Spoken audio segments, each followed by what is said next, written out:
He's coming to the tent. He gets all the way, and I'm watching him the whole way, every step that he takes. Mark, he gets to the edge of the tent. I figure that's where he'll stop, because they all stop at the back of the tent. Then he keeps walking, and I said, he's coming all the way to the front pew. He's going all the way to the front row. He got to the front row, he picks up the chair and slings it up on the platform. Just missed Brother Carlos. And I want you to know something. I'm not a violent person. I never was even before I got saved. But I wanted to jump off that platform and start pounding him in the face. Thank God I had enough sense to just stand still and shut up and let God take care of business. Next thing I knew, Ted Cooper and Nelson Cortez was behind the man. Now, neither one of those guys were guys to mess with in the world.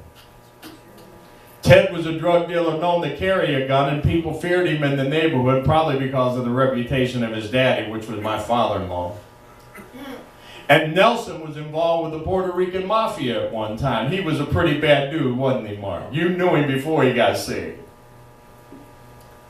And then a little short black preacher who was preaching that morning, who stood about this tall, named Brother DeVoe, walked up to the man. He's already got two former thugs standing behind him. And now he's got a man anointed by God standing in front of him. That's kind of a scary situation for that man. And Brother DeVoe said, "You're out of here, devil. You're out of here, devil." And this man literally put his head down, and if he had a tail, I seen it in my spirit's mind go between his legs as he walked out of that tent. They have to go. They have to go. And here, a man, 2 minutes before I wanted to punch, now I felt sorry for him, Gil. See, that's what God does. Yes. When you allow God to take over instead of your flesh, God puts compassion in your heart. I started having compassion on this man. I had compassion on this young man that was threatening me in my house. I had compassion when I found that this man, some years even before, had lost his life because of his blaspheming of God. I sat on my porch the night I found out of his death, and I literally, not my physical body shook, but my inner man, I could feel my inner man quiver and shake with fear.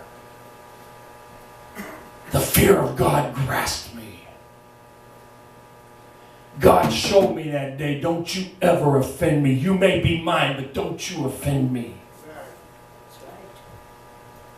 Are you listening to me?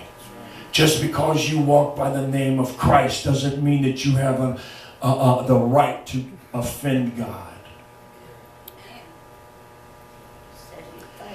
My friend posted on Facebook the other day, he said, "I don't understand how people who say they are Christians can be so ill-spirited and so critical and so mistreating of others." And I wrote the scripture where in Matthew 6 where it says, "Not everyone who says, 'Lord, Lord,' are mine." Many people say they're Christians, but they have no fruit, and a tree is known by the fruit that it bears. Yep. Many people say, "I'm a child of God," but they know not God. Come on. Come on. There you go. Just because you say you're a Christian, if there's not results, That's right.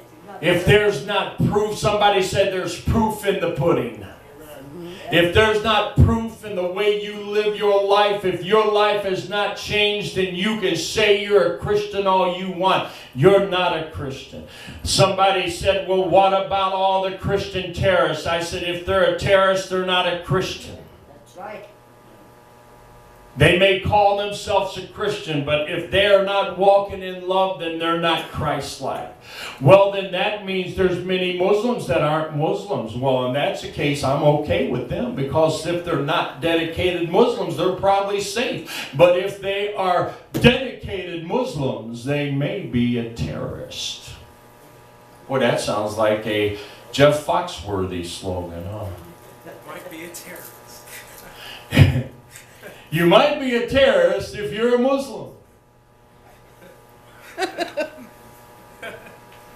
We're going to get some folks mad around here. We're at least trying. Amen. I better shut up while I'm ahead. Amen. Amen. I probably got to learn, Mark. I can't be doing this right before I take up the offering. Amen. I might offend a few people, and they might not want to give what the Lord tells them to give. Amen. We're going to take up the tithes and offering at this time.